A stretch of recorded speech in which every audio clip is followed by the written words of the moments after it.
আপনারা যদি 2 ঘন্টা 40 মিনিটের একটা টর্চার দেখতে চান তাহলে ডাবল স্মার্ট সিনেমাটা দেখুন। সিরিয়াসলি বলছি, হিন্দি ডাবিং এ অ্যাভেলেবেল আছে।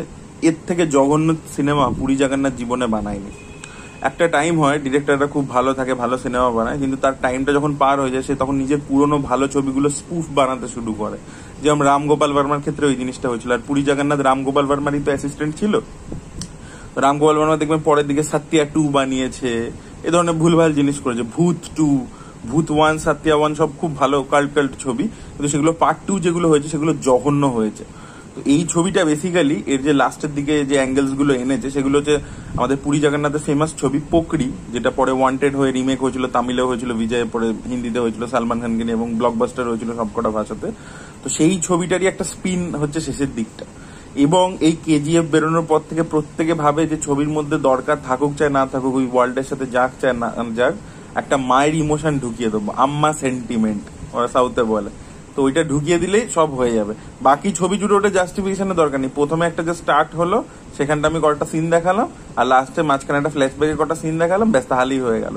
বাকি গল্পের সাথে কি হলো কি না হলো কিছু যায় আসে না, মানে জাস্ট ডোন্ট কেয়ার। মানে জাস্ট ওই প্লট পয়েন্টটাকে ইউজ করতে হবে, করলেই সিনেমা সুপারহিট হয়ে যাবে, এটা হচ্ছে আইডিয়া আর কি।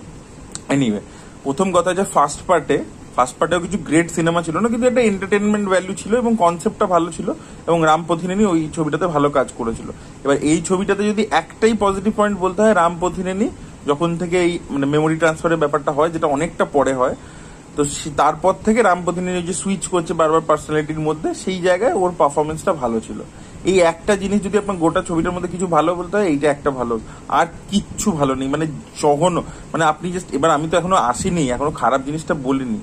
এই যে এই মুহূর্তে দাঁড়িয়ে আমাদের গোটা দেশের টপিকটা কি, আরজিকরে যে ঘটনাটা হলো, আমরা প্রত্যেকে সোশ্যাল মিডিয়াতে কথা বলছি নারী সেফটি নিয়ে। এই ছবিটা আপনি দেখলে আপনার রক্ত গরম হয়ে যাবে। ছবিটার মধ্যে যে ফিমেল ক্যারেক্টার, এটা তো তেলেগু সিনেমা, তেলেগু কমার্শিয়াল সিনেমার তো বহুদিনকারই এটা অভ্যেস। মানে মহিলাদেরকে যেভাবে অবজেক্টিফাই করা হয়েছে, মানে সে বলছে নাগিন কি জেসি কামার, রসমালাই, হ্যান তার ভুল ভাল জোর করে, এবং মানে মানে যেটাকে বলে একদম পুরো ফোর্সফুলি জিনিসপত্র করছে, এবং তারপরেও মেয়েটা তার প্রেমে পড়ে যাচ্ছে। এইটা হচ্ছে সিনেমাটা দেখাচ্ছে। এবং আজকাল এই ধরনের সাউথ ইন্ডিয়ান ছবি টিভিতে ইউটিউবে রমরমিয়ে চলছে, এবং সেগুলো দেখে প্রচুর ছেলেমেয়েরা, সেটাই হচ্ছে তাদের আইডিয়া অফ রোম্যান্স, স্পেশালি ছেলেদের, যে আমি জোর করব মেয়েটা আমার প্রেমে পড়ে যাবে। So this is what the film is portraying. সেই পোর্শনটা তো প্রচন্ড ইরিটেটিং। বা তার সাথে অ্যাডিশনাল লেয়ার হচ্ছে এখানে একটা কমেডিক অ্যাঙ্গেল রাখা হয়েছে। ওই 2001, 2, 3, 4 ওই সময়কার তেলেগু ছবিগুলো যদি আপনারা দেখেন, দেখবেন গল্প চলতো, মাঝখানে কাট করুন একটা এরকম কমেডি ট্র্যাক দেখাতো, যেটার সাথে সিনেমার প্লটের কোনো লিঙ্ক নেই, ওটা একটা সেপারেট কমেডি ট্র্যাক। এই জিনিসটা ভিভি বিনায়ক থেকে শুরু করে, তেলেগু যারা ফেমাস ডিরেক্টর ছিল ওই সময়, ত্রিবিক্রম থেকে শুরু করে রাজামৌলিও করতো, তো এই ধরনের জিনিসপত্র করতো।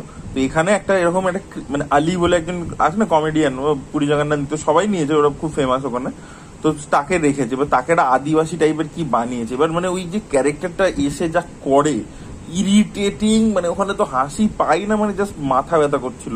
আর ওই সিন ভর্তি আছে ইরিটেটিং কমেডি, ডাম কমেডি, এবং তার সাথে কি আছে জানেন, ওই ক্যারেক্টারটাকেও এত রিগ্রেসিভ বানিয়েছে, ও মেয়েদের ক্লিভেজ দেখছে, এই করছে, মেয়েটাকে টেনে নিয়ে চলে যাচ্ছে, যা তা হচ্ছে, মানে সেখানেও সেক্সি জিনিসপত্র দেখাচ্ছে।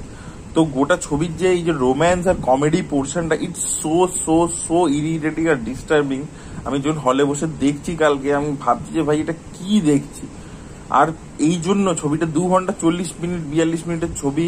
এবার এই মেজর চাংটা হচ্ছে এইটা।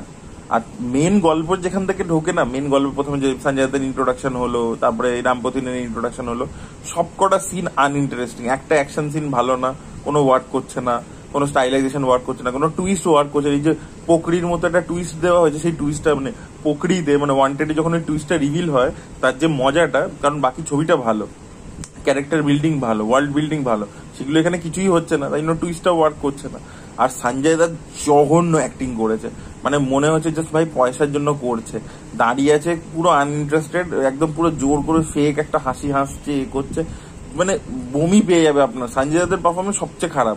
আর ওর সাথে ওই যে বিগ বসে যে মেয়েটা, সেই গায়ে ট্যাটু করা, কি যেন নাম ছিল, ওই যে 4 মোর শর্টসে, ওই মহিলাও এখানে রয়েছে। তারও যে কি কাজ হয়েছে, সে খালি চিৎকার করছে, ওর খালি এটাই কাজ, ও গোটা ছবি জুড়ে খালি চেঁচিয়ে যাচ্ছে।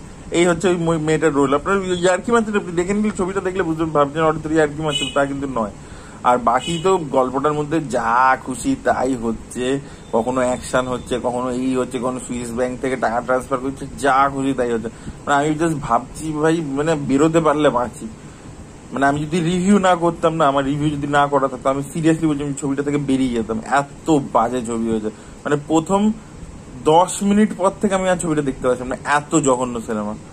Puri Jagannath is over, literally over. আর এই ছবি যদি বক্স অফিসে হিট হয়, তার মানে বুঝতে হবে যে আমাদের ইন্ডিয়ান লোকেদের, কারণ তেলেগু স্টেটও তো ইন্ডিয়ার বাইরে নয়, দুটো, আন্ধ্রা আর তেলেঙ্গানা। মানে জাস্ট ভাবুন।